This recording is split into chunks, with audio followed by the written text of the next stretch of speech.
Visiter un service de radiologie, comment doit fonctionner un service de radiologie?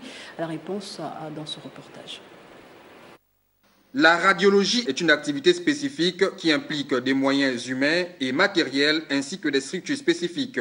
Elle doit fonctionner en univers clos. L'opération de fermeture de cliniques privées a permis de déceler un bon nombre de structures inadaptées à l'utilisation des rayons X. Quand on travaille dans un cabinet de radiologie, le technicien doit porter un petit appareil, un petit boîtier qu'on appelle dosimètre, qui mesure la quantité de rayonnements ionisants.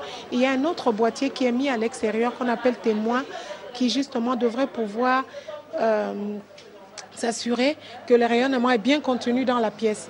Et si justement le témoin mentionne des données élevées, c'est que le cabinet de radiologie n'est plus bien contenu. À Libreville, au Vendo et à Condat, certaines cliniques sont implantées à proximité des habitations.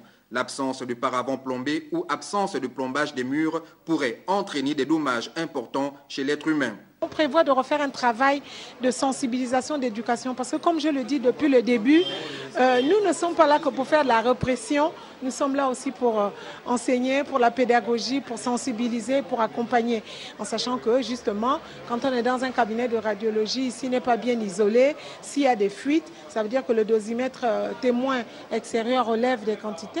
Pour les patients qui sont hors de la salle d'examen, ils risquent de recevoir des rayons, en sachant que les rayons qui sont émis ne sont pas visibles à l'œil nu et on peut avoir des conséquences sur la santé de la population.